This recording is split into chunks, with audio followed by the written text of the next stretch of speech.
Doctor P.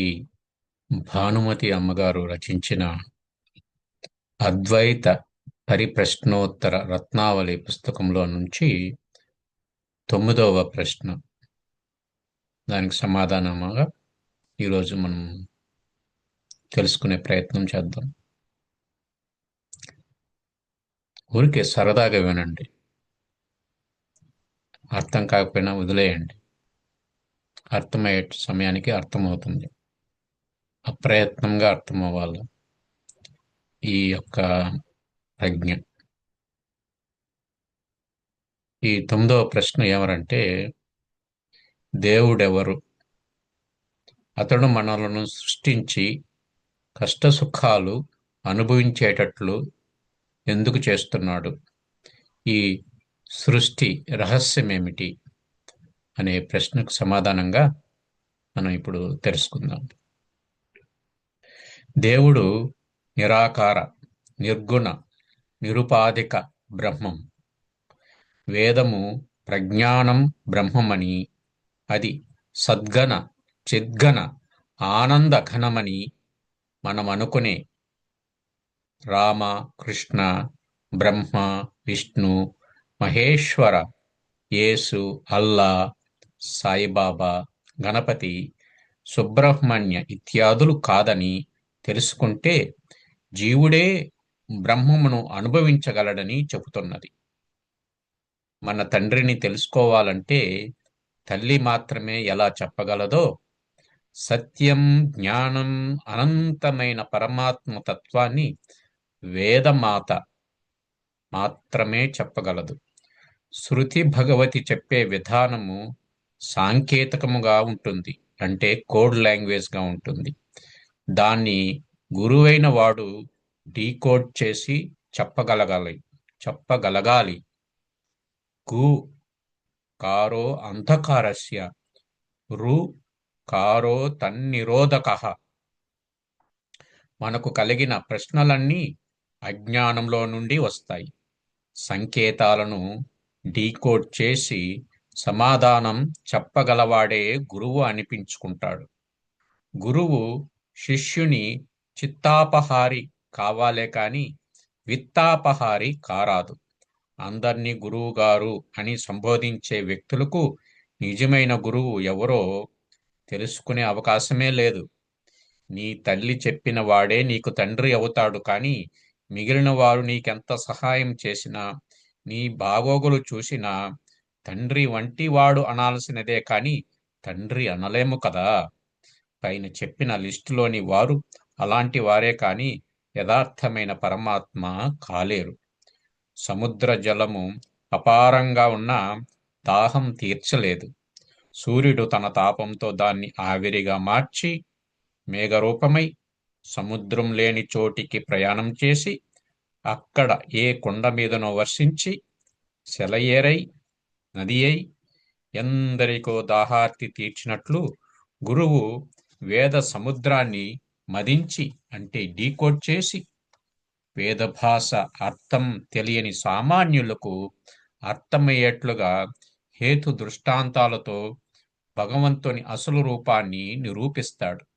మనసుకు, వాక్కుకు అందని, అంటే మనోవాచామ గోచర విషయాన్ని హేతు దృష్టాంతాలతో మన అనుభూతికి వచ్చేలా బోధించేవారు నిజమైన గురువులు. ఇదంతు తే గుహ్యతమం ప్రవక్ష్యాం అనసూయవే, జ్ఞానం విజ్ఞాన సహితం యజ్ఞాత్వా మోక్షసే శుభాత్. భగవద్గీత 9వ శ్లోకం. శ్రీ భగవానుడు భగవద్గీత 9వ అధ్యాయంలో 1వ శ్లోకం.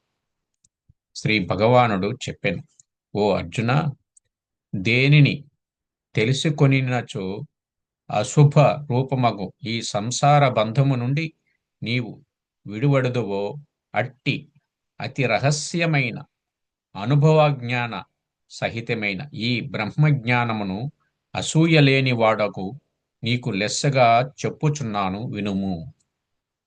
తనకు తెలిసిన రహస్య విషయాన్ని శబ్దం ద్వారా చెబితే దాన్ని ప్రకాశం అంటారు.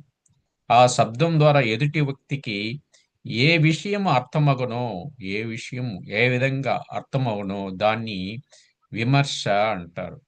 విమర్శ అనేది వ్యక్తిగతం. అది ఎవరికి ఎలా అర్థమయ్యిందో దాన్ని చెప్పడానికి వీలు లేదు. విమర్శ రూపిణి అని అమ్మవారికి పేరు. ప్రతి వ్యక్తిలో ఆ విమర్శ కలిగించే శక్తి చిద్రూపిణి అయిన పరమేశ్వరిదే. వారికి కలిగిన అనుభవాన్ని మనసు చేత గాని వాక్ చేత గాని వ్యక్తపరచడానికి వీలు కానిది. అందుకే దానిని రహస్యము అంటారు.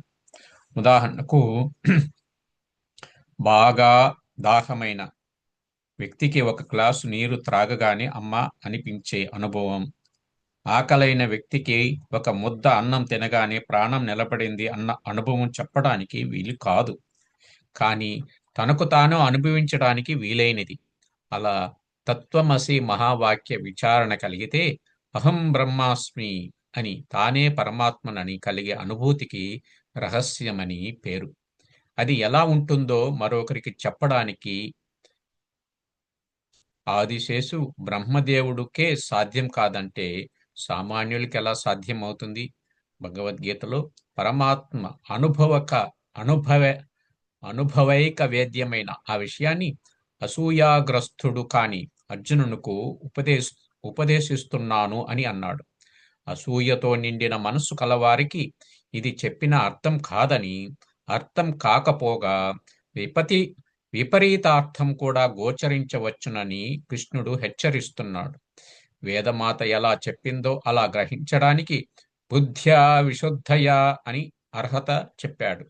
ఈ జ్ఞానాన్ని హేతువాద దృష్టాంతాలతో ఎవరు తెలుసుకుంటారో వారే దుఃఖ నిలయమైన ఈ సంసారము నుండి విముక్తులవుతారు అని గీతలో పరమాత్మ ఆ బ్రహ్మ భువనాల్లోకాః పునరావర్తినోర్జున మాముపేత్యతు కౌంతేయ పునర్జన్మన విద్యతే భగవద్గీతలోని శ్లోకం. అన్నందున పుట్టిన ప్రతి ప్రాణి కర్మానుసారం స్వర్గ నరకాలకు వెళ్ళి మరలా మరలా జన్మించి సంసార చక్రంలో తిరుగుతూ ఉంటారని, అనుభవం ద్వారా తానే పరమాత్మనని తెలిసిన వారు మరల జన్మకు వెళ్ళరని చెప్పినది. వీరిని గురించి యదా యదా హి ధర్మస్య గ్లానిర్భవతి భారత, ధర్మానికి హాని అధర్మానికి వృద్ధి జరిగినప్పుడు పరమాత్మ కర్మబంధము లేకుండా తనను తాను సృజించుకొని ధర్మాన్ని ఆచరించి చూపెడతాడు. ఒక ఫోటో కాగితాన్ని శాశ్వతంగా ఉంచాలంటే దానిని చెక్క ఫ్రేమ్లో ఎలా బిగిస్తామో ధర్మాన్ని శాశ్వతంగా నిలబెట్టడానికి పరమాత్మ అవతారాలెత్తి ఆచరించి చూపించాడు. ఆయన ఎత్తిన అవతారాలే రామకృష్ణాది అవతారాలు. ఏ ఏ సందర్భాలలో రాముడు ఎలా ప్రవర్తించాడో, ఏ ఏ సందర్భాలలో కృష్ణుడు ఎలా మాట్లాడాడో అది తెలుసుకొని మన ప్రవర్తనను చక్కదిద్దుకొని వారు చూపించిన మార్గము వైపు ప్రయాణం చేయడానికి వారి చరిత్రలు ఉపయోగపడాలే కానీ తాను నమ్మిన ఒక అవతారమే దేవుడని మిగిలిన వారు కాదని మత కల్లోలాలు సృష్టించడానికి చరిత్రలు ఉపయోగపడరాదు. రామాయణాది ఉత్తమ గ్రంథాలు చదవమనటం మనం అర్థం చేసుకోవటానికే కాని పారాయణం చేసి పుణ్యం వస్తుందనడానికి కాదు. పదే పదే ఒక గ్రంథాన్ని చదువుట వలన మన బుద్ధి కంటిన మాలిన్యము కొంత కొంత కరిగి ఒకనాటికి బుద్ధి వికసితమవ్వాలని మన పెద్దల ఉద్దేశమై ఉండవచ్చు. పరమాత్మకు తాను అనేక జీవరాశులలో ఉంటే ఎలా ఉంటానో అను ఒక సంకల్పం కలిగింది. ఇచ్ఛాశక్తి జ్ఞానశక్తితోడై నిరుపాధిక బ్రహ్మము స్వోపాధికమైనాడు అయినట్లుగా భావించాడు. మనకు ఒక ఆలోచన రాగానే ఆ ఆలోచన కార్యరూపంగా మార్చడానికి ఒక ప్రణాళిక కావాలి. ఇవి రెండు మనసులోనే తయారవుతాయి. వాటికి రూపం ఉందే కానీ వస్తువు లేదు. ఇది సోపాధిక బ్రహ్మస్థానం. తన ఆలోచనలతో పాంచభౌతికమైన దేహాన్ని తన క్రియాశక్తి ద్వారా సృష్టించాడు. ఇచ్ఛాశక్తి జ్ఞానశక్తికి మెటీరియల్ అంటే పదార్థము అవసరం లేదు. క్రియాశక్తికి పంచభూతాల అంటే మెటీరియల్ కావాలి.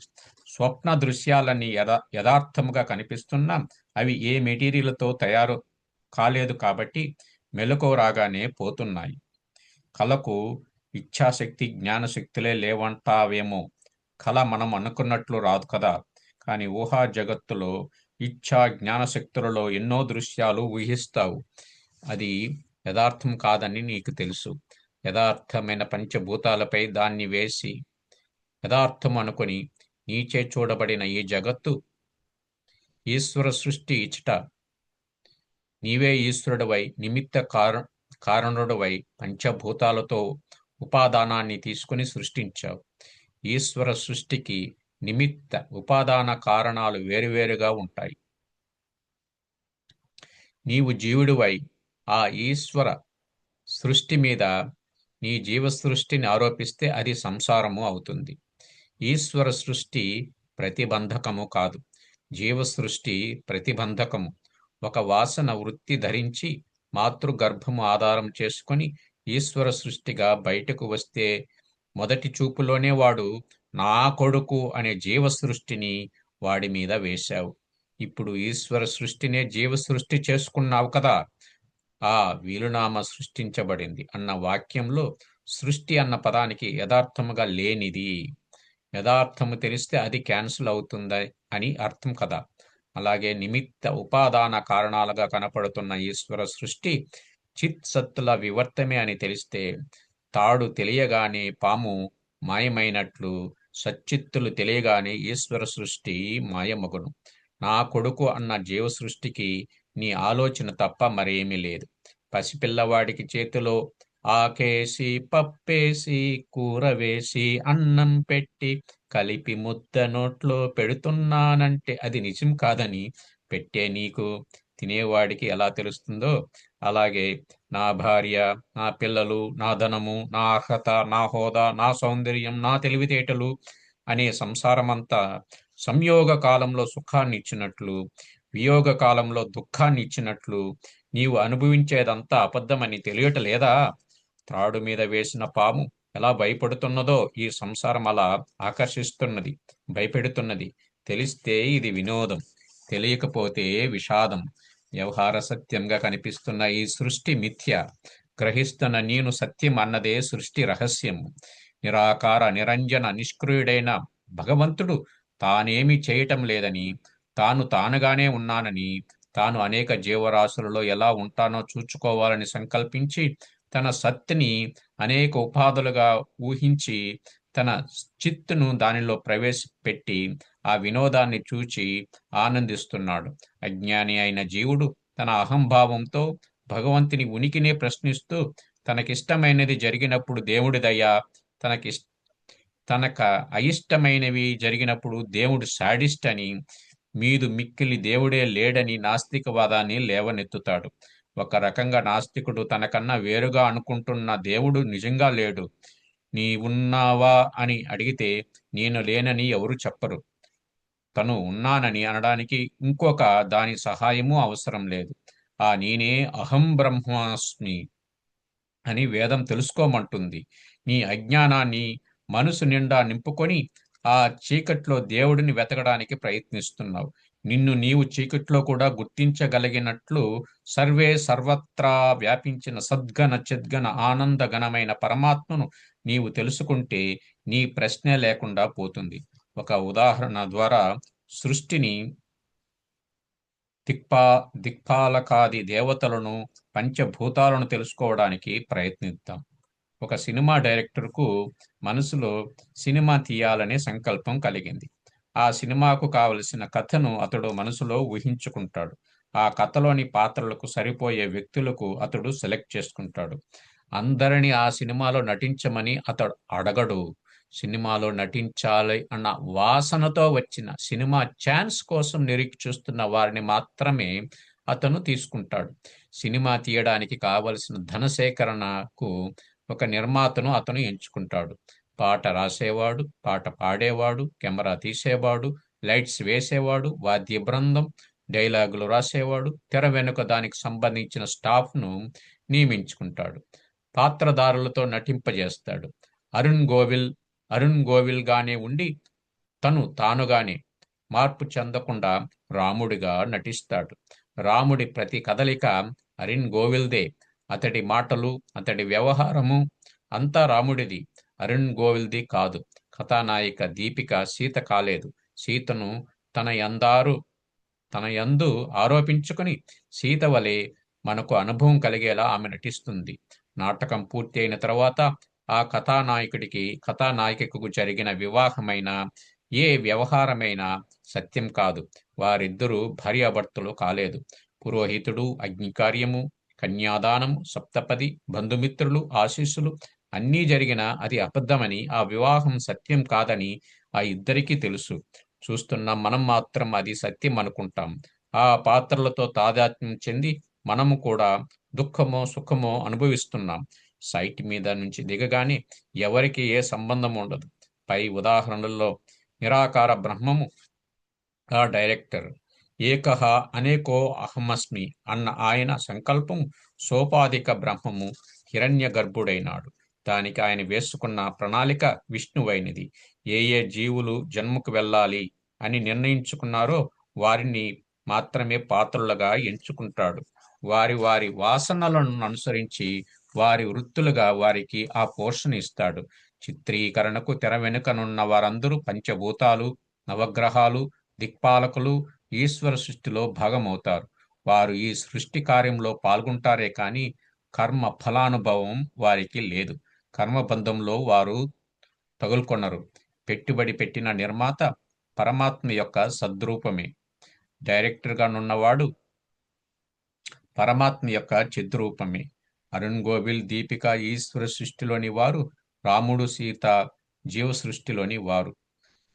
యాగ సందర్శనము, ధనుర్భంగము, సీతా స్వయంవరము, కైకవరము, రాముని 14 ఏండ్ల వనవాసము, రావణ సంహారము, శ్రీరామ పట్టాభిషేకము, రాముడికి సీతకు ప్రారబ్ధాలు. అరుణ్ గోవిల్కు దీపికకు సంబంధమే లేదు. అది జీవసృష్టి. సినిమా తీసేసి దాన్ని ఆడించడం క్రియాశక్తి. నటించని పరమాత్మ చైతన్యం శక్తి ఇస్తూ ఉంటే చిదాభాస జ్ఞానం వ్యవహారం చేస్తుంది. తాను ప్రజ్ఞానం బ్రహ్మమని తెలియక జీవసృష్టితో తాదాత్మ్యం చెంది తానే దుఃఖపడుతున్నాననుకుంటున్నాడు. రాముడి ప్రారబ్ధంతో తనకు సంబంధం లేదని అరుణ్ గోవిల్కి తెలిసినట్లు తాను రాముడిగా నటిస్తున్నానని అనుకుంటే ప్రారబ్ధం నిన్ను బాధించదు. పైపెచ్చు అది లీలగా నీకు అనుభవానికి వస్తుంది. మిథ్యా రాముణ్ణి తన మీద ఆరోపించుకున్నానని తెలియక రాముడితో తాదాత్మ్యం చెందితే అరుణ్ గోవిల్కు విషాదమే మిగులుతుంది. తను కాని దానిని తాననుకుని తనెవరో మరిచిపోవడమే సంసారానికి కారణం. అన్ని పనులు చేస్తూ తాను నటిస్తున్నానని, తన రూపం సచ్చిదానందమని గ్రహించడమే జ్ఞానం. అరుణ్ గోవిల్ తాను రాముడు కాలేదని తెలుసుకుంటే దుఃఖ నివృత్తి. తాను అరుణ్ గోవిల్నని తెలుసుకుంటే ఆనంద ప్రాప్తి. వేదమాత స్వరూప విస్మృతియే దుఃఖానికి కారణమని, స్వస్వరూప అనుసంధానమే ఆనంద ప్రాప్తి అని చెప్పింది. నారద భక్తి సూత్రాలలో స్వస్వరూప అనుసంధానం భక్తిరిత్యభిధీయతే అని చెప్పింది ఈ స్థితి గురించి. కాబట్టి మనం ఎవరో తెలుసుకునేంత వరకు ఇటువంటి దుఃఖాలు, కష్టాలు తప్పవు. కాబట్టి మనం ఎవరో తెలుసుకోవడానికి గురువు గారు మనకి చాలా చక్కటి సమాధానం తెలియజేశారు. కాబట్టి అందరికీ ధన్యవాదాలు. రేపు 10వ ప్రశ్నగా, సృష్టి అబద్ధమైతే మన తాతలు, తండ్రులు సత్యం కాదా? వారి మరణాన్ని మనం చూశాం కదా, అది అబద్ధమంటే ఎలా నమ్మాలి? కాసుల పేరు చెడగొడితే బంగారం అలాగే ఉంటుందని, తిరిగి గాజులు చేస్తున్నామని చెప్పారు కదా. చనిపోయిన మన తాతల తండ్రుల నామరూపాలే పోయాయి కానీ తిరిగి జన్మించిన వారు మనకు కడపడట లేదు కదా. దీన్ని ఎలా అర్థం చేసుకోవాలి అనే ప్రశ్నకు సమాధానంగా రేపు తెలుసుకుందాం. అందరికీ ధన్యవాదములు. ఓ